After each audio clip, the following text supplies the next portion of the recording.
하나님 말씀 보겠습니다. 하나님 말씀은 요한복음 13장 1절에서 10절입니다.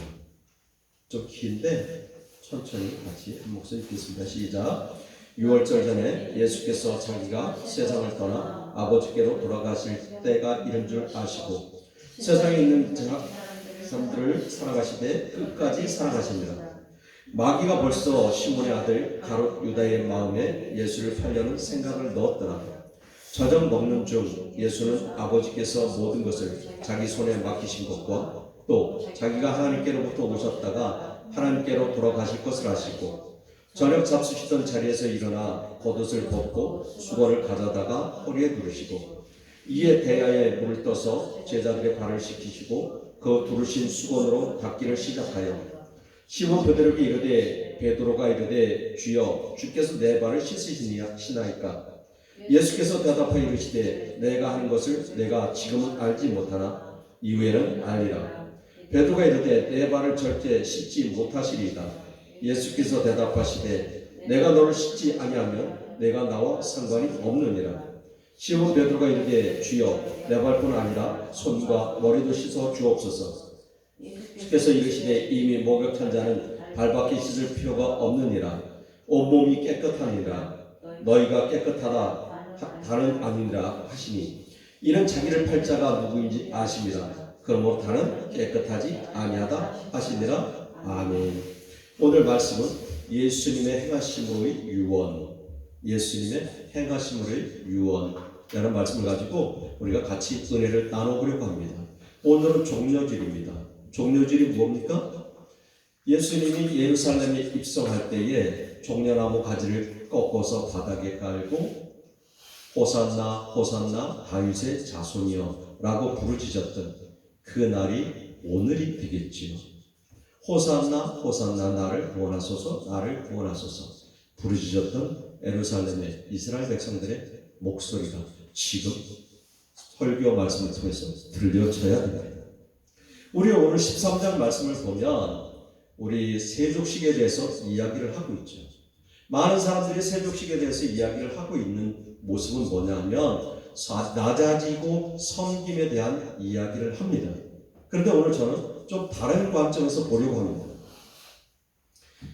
물론 낮아지고 섬김에 대한 그 어원도 그 뜻도 정확합니다. 그렇지만 저는 또 이것을 다른 시선으로 다른 관점으로 한번 바라보려고 합니다. 오늘 예수님이 다락방에 올라가서 지금 제자들과 만찬을 하죠. 제자들과 만찬을 하면서 지금 겉옷을 벗고 또 수건을 허리에 두르고 그리고 나서 제자들의 발을 씻기는 모습을 볼 수가 있습니다.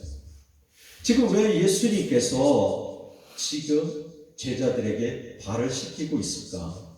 한 번쯤 다른 관점에서 생각을 해봤으면 좋겠습니다.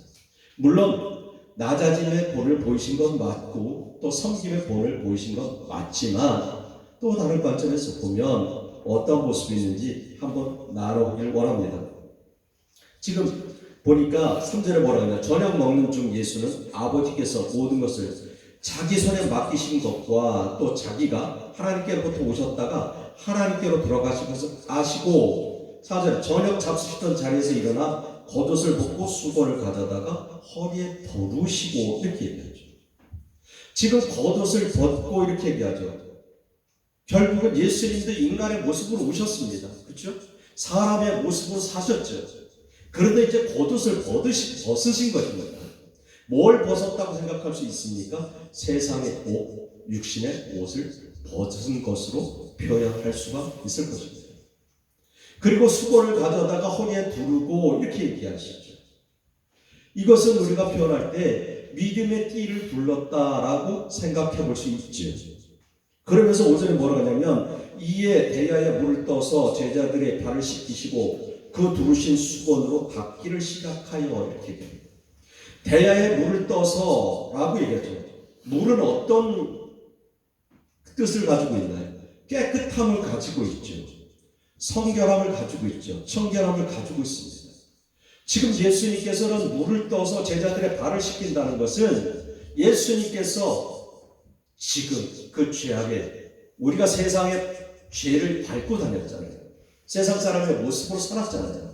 우리가 일주일 동안 하나님 세상 가운데서 살다가 주님의 몸된 자나와 예배 드릴 때 어떤 모습이 될까요? 일주일 동안 지은 죄악을 주님 앞에 회개해야 되죠. 그리고 씻어내야 되죠.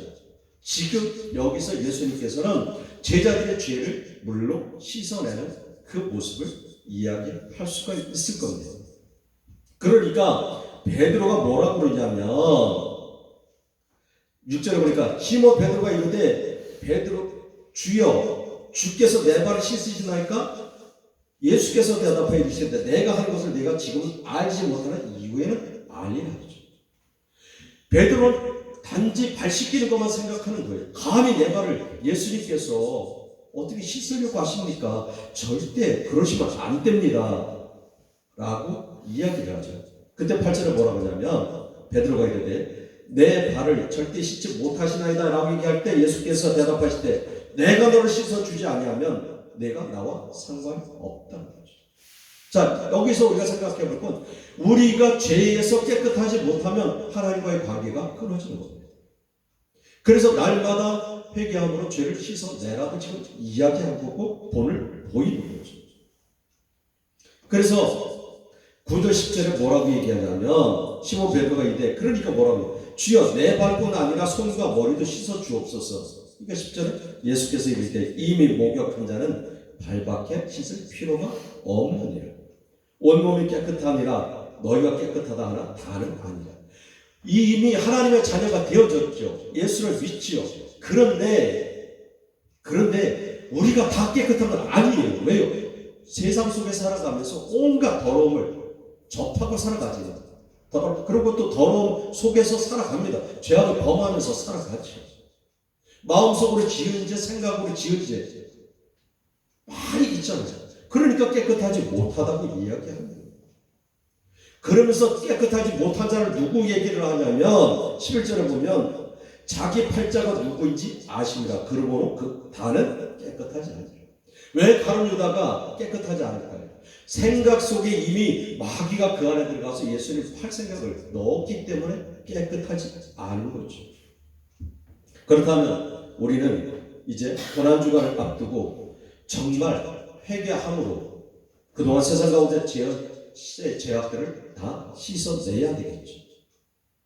그리고 씻지 않은 죄악이 있다면 철저히 하나님 앞에 내려놓고 기도하며 회개해야 해요. 그래서 지금 예수님은 세족식을 통해서 제자들에게 행함으로 마지막 유언을 하시는 겁니다.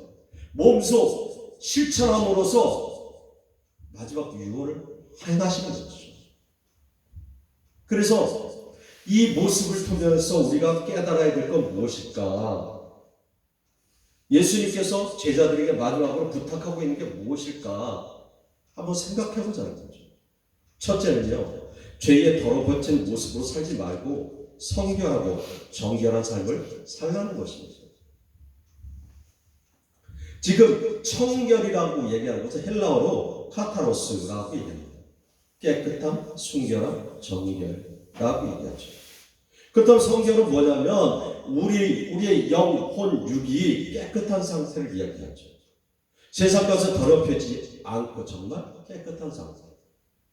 두 가지 다 보면 우리는 깨끗해야 돼요. 죄에서 깨끗해야 되고 또 하나님 안에서 깨끗함을 입어야 되죠. 그래서 지금 뭐라고 얘기하면 죄에 더럽혀진 모습으로 살지 말아요. 예수님께서 발을 씻으면서 제자들에게 이야기하는 거죠. 너희들은 날마다 내가 이렇게 행하지 않니? 너희들도 남의 죄를 씻어주라는 거죠. 내가 벌을 보인 것처럼 너희들도 하라는 거예요. 그래서 죄 지은 자를 위해서 우리는 기도하면서 그들과 같이 회개의 자리에 참여해야 되죠. 우리 욥기서 8장 5절에서 6절 보면 빌닷이 욥을 보고 뭐라고 얘기하는지 아십니까? 내가 만일 하나님을 찾으며 전능하신 이에게 간구하고 또 청결하고 정직하면 반드시 너를 돌보시고 내 의로운 처소를 평안하게 하실 것이다. 빌닷은 뭐라고 얘기하냐면 욥 보고 네가 청결하지 못했기 때문에 성결하지 못했기 때문에 지금 너에게 그 죄악의 모습이 있는 것이다 라고 이야기를 하는 거죠. 이사야 4장 4절에서 뭐라고 하냐면 이는 주께서 심판하는 영과 소명하는 영으로 시온의 딸들의 더러움을 씻기며 예루살렘의 피를 그 중에서 청결하게 하실 때가 되네요. 우리가 하나님 앞에 나아가 기도할 때 하나님께서 우리의 죄를 깨끗하게 하시죠. 우리 원죄까지 깨끗하게 하신 거예요. 예수님의 피로 우리의 원죄까지 깨끗하게 하신 분이 우리가 하나님 앞에 나아가 기도할 때에 하나님께서 우리의 죄까지 깨끗하게 씻어주겠다고 이야기를 하는 거죠. 그래서 우리가 너무 잘 아는 말씀 있죠. 마태복음 5장 8절에서 뭐라고 얘기합니까? 마음이 청결한 자는 복이 있나니 그들이 하나님을 볼 것이요. 마음이 청결해야 하나님을 본다고 지금 예수님은 산상수훈을 통해서 이야기하는 거예요. 그러니까 우리의 모습이 날마다 하나님 앞에 청결한 모습이 되려고 노력해야 되죠. 야고보 기자는 야고보서 3장 17절을 통해서 뭐라고 얘기하면 오직 위로부터 난 지혜는 첫째 성결하고 있다. 하나님으로부터 오는 것은 성결한 모습이 되어야 된다는 거죠. 이거 우리는 어떻게 해야 돼요? 날마다 순간마다 주님 앞에 자복하고 회개해야 돼요. 저녁마다 주님 앞에 자복하고 회개해야 돼요. 우리가 아침 눈을 뜨면서부터 시작해서 죄를 짓기 시작합니다. 그래서 저녁 때가 되면 수없는 많은 죄를 짓죠. 그것을 저녁 시간 주님 앞에 자복하고 회개해야 되죠. 할 수만 있으면 회개의 노트를 썼으면 참 좋겠다는 생각이 들어요. 저녁마다 하나님 오늘은 제가 이런 죄악을 범했습니다 라고 쓰는 모습이 됐으면 좋겠습니다. 두 번째는요, 날마다 세상 속에서 지은 죄를 회개함으로 깨끗이 씻어내라는 거죠. 회개에는 무슨 회개가 있습니까? 원죄에 대한 회개가 있고요, 자범죄에 대한 회개가 있습니다. 우리가 예수 믿고 성령 받았으면 예수님께서 우리의 원죄를 다 사하여 주셨습니다. 믿습니까? 그러면 이제 우리에게 남은 건 뭐예요? 자범죄잖아요. 자범죄는 뭐냐면 우리가 세상을 살아가면서 지은 죄를 얘기합니다. 그래서 이것을 날마다 주님 앞에 회개하는 거죠. 시편 7장 12절에 뭐라고 하냐면 사람이 회개하지 않으면 그가 그의 칼을 가시며 그의 활을 이미 당겨 예비하셨거든. 놀라운 말을 하고 있죠. 사람이 회개하지 않으면 그가 그의 칼을 가시며 그의 활을 이미 당겨 예비하셨다. 하나님께서 뭐라고 얘기하냐면 회개하지 않으면 하나님께서 지금 칼을 갈고 있다는 거예요. 그리고 하나님의 그 하나님의 징계에 활을 당겼다고 이야기한 겁니다. 그렇다면 우리가 회개해야 되겠죠.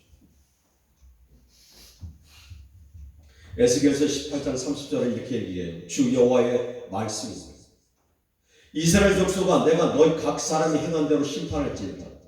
너희는 돌이켜 회개하고 모든 죄에서 떠날지어다. 그리한즉 그것이 너희에게 죄악의 걸림돌이 되지 아니하리라. 이 말씀 암송하셨으면 좋겠습니다. 다음 달 암송 말씀을 제가 불러보겠습니다. 주 여호와의 말씀이니라. 이스라엘 족속아, 하나님을 믿는 주의 백성들아, 내가 너희에게 각 사람에게 행한 대로 심판할지어다. 너희는 돌이켜 회개하고 모든 죄에서 떠날지어다. 그래한즉 그것이 너희에게 죄악의 걸림돌이 되지 않게. 우리가 회개하지 않으면 그 죄가 걸림돌이 됩니다. 이런 거죠. 우리가 다른 사람한테 잘못하고 나면 뭔가 찝찝하지 않나요? 그래서 그 사람한테 가서 사과하고 나면 마음이 편해지죠. 이게 걸림돌입니다. 그런데 자존심 때문에 못하죠? 그러면 이게 뭐예요? 죄악의 걸림돌입니다. 우리가 지금 어떤 사람 앞에 잘못한 거 있습니까? 회개하지 못한 거 있습니까? 당장하십시오. 그렇지 않으면 그것이 죄악의 걸림돌이 된다고 그러죠.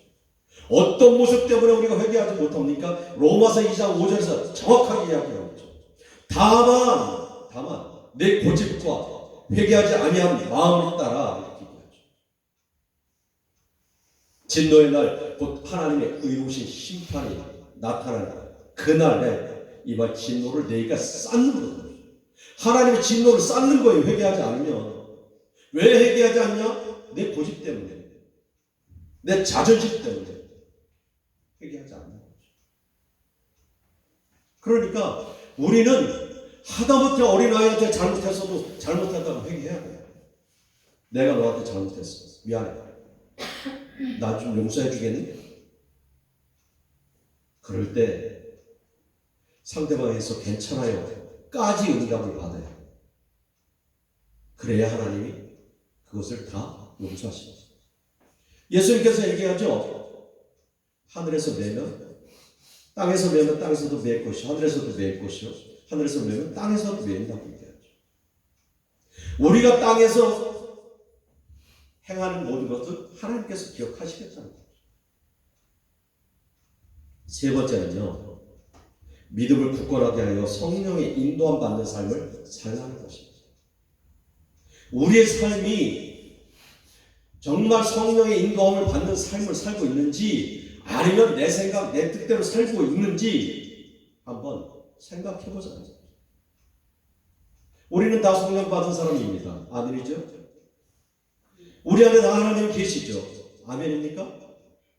그렇다면 하나님께서 우리를 어떤 일을 행할 때 말씀하시죠. 그런데 그것을 듣지 못하면 내가 마음이 둔해져서 그랬어. 그러니까 성령의 인도함 받는 삶을 살아야 되는데 성령의 인도함 받는 삶을 살기 위해서는 날마다 성령의 충만함으로 믿음의 굳건함으로 나아가려고 노력해야 되죠. 그렇지 않으면 우리가 원수 마귀 괴계에 빠져서 넘어지고 쓰러질 수밖에 없다고 얘기하는 거예요. 그러니까 말씀을 읽고 기도하고 찬양하고 예배하면서 날마다 성령의 충만한 모습이 되라는 거죠. 성령이 점점 더 살찌워지라는 거예요. 언젠가 제가 말씀드렸잖아요. 우리 안에는 두 가지 마음이 있습니다. 성령의 이끄심의 마음이 있고 원수 마귀가 이끄는 마음이 있죠. 우리 다 하나님의 사람이 있지만 그 마음이 있죠. 믿지 않는 사람들이 이렇게 얘기하죠. 선한 마음과 악한 마음이 있다고 얘기하죠. 다 알아요. 그런데 이 성령의 이끄심의 모습은 우리가 행하기에 쉽지 않습니다. 그 길이 좁은 길이거든요. 넓은 길로 가는 게 좋잖아요. 그렇죠? 누군가가 눈길을 뚫고 났으면 그 다음에 가기 좋잖아요.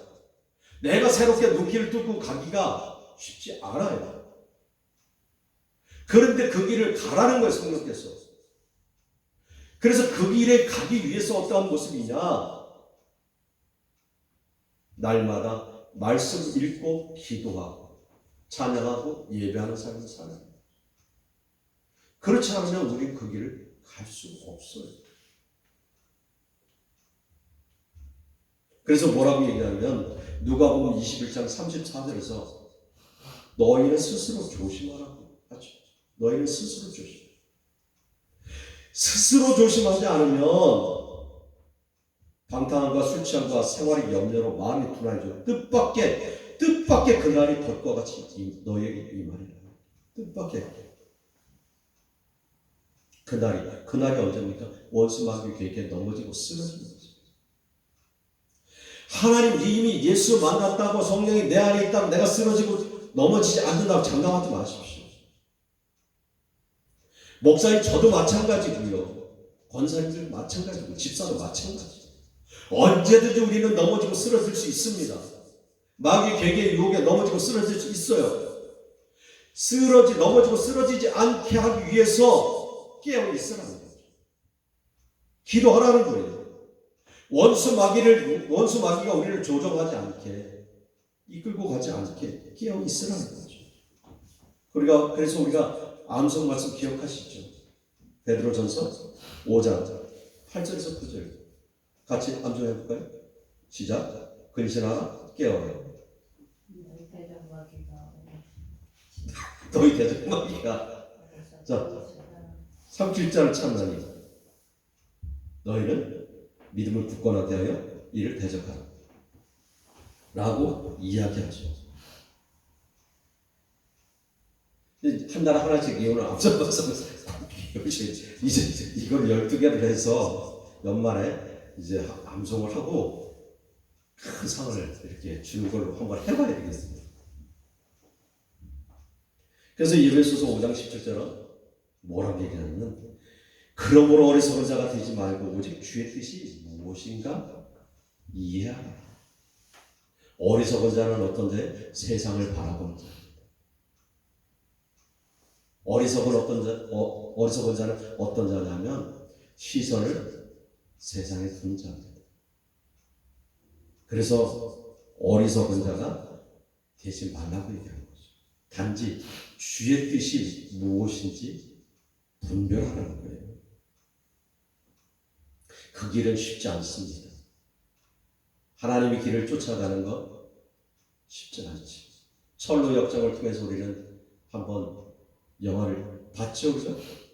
네, 철로 역정 봤죠. 크리스틴이 큰 무거운 짐을 지고 계속 나아가죠. 나아갈 때 정말 많은 유혹들이 있잖아요. 그죠? 그리고 그 고난의 길이잖아요. 그런데 그럴지라도 그 길을 따라가다 보면 하나님께서 영광의 자리에 우리를 앉히실 것입니다. 그래서 야고보서 1장에 대해서 이렇게 얘기해요. 인내를 온전히 이루라. 이는 너희로 온전하고 구비하여 조금도 부족함이 없게 하려 함이라. 라고 하죠. 인내해야 되죠. 오래 참아야 됩니다. 그리고 그 길은 쉽지 않은 길입니다. 그럼에도 불구하고 우리가 육신의 편안함을 느끼지 마시고 육신의 편안함을 느낄 땐 영은 점점 쇠퇴해져 갑니다. 육신이 조금 힘들더라도 어렵더라도 하나님께 더욱 나아가는 모습이 됐으면 좋겠습니다. 육신이 공고해지면요 믿음도 공고해집니다. 제가 엊그저께 이틀간 당직을 썼는데 감기 몸살로 거의 죽다가 살았어요. 감기 뭔지 코로나인지 모르겠어요. 제 가까이 오지 마십시오. 근데 뭔지 모르겠어요. 진짜 이러다 죽는 거구나. 그런 느낌을 제가 느낄 정도로 막 뒤틀리고 머리가 깨어지고 한 2시간, 3시간 잤던 것 같아요. 그러면서 기도를 해야 된다고 생각을 하는데도 목이 아프니까 그리고 코가 막히고 뭐가 막힌다 그래도 코가 막히니까 말이 잘 안 나오는 거예요. 제가 오늘 찬양하면서도 코가 막혀서 이렇게 잘 안 나왔는데 그렇지 않아요. 그러니까 기도가 잘 안 되죠. 그러니까 건강을 유지해야 돼요. 건강을 유지해야 기도할 수 있죠. 건강해야 기도할 수 있습니다. 내 몸 건강을 유지하는 것도 하나님의 뜻이에요. 그래서 건강한 모습 가지고 건강할 때 기도 많이 하십시오. 건강할 때. 우리가 몸이 아프면요 기도하기도 힘들어지거든요. 소리내서 기도하기 힘들어지죠. 속으로 얼마든지 묵상할 수 있지만 입술로 소리내서 기도하는 게 쉽지 않아요. 계속. 그러니까 건강할 때 열심히 기도해서 성령의 충만을 받는 그런 우리의 모습이 됐으면 좋겠고요. 이제 고난주간 우리가 하나님 앞에 더 나갔으면 좋겠어요. 일주일 동안 정말 우리가 할 수 있는 것, 내가 정말 예수님의 고난에 동참하겠다고 생각하며 한 일주일 동안 금식하라 소리는 제가 못하겠습니다. 그러니까 내가 인터넷을 안 한다든가 아니면 자기가 좋아하는 거, TV를 안 본다든가 이런 거 한번 해보십시오. 그러면서 예수님의 십자가의 고난에 같이 동참하면서 하나님 앞에 나아가는 참된 우리의 모습이 되기를 예수 이름으로 축복합니다. 아멘.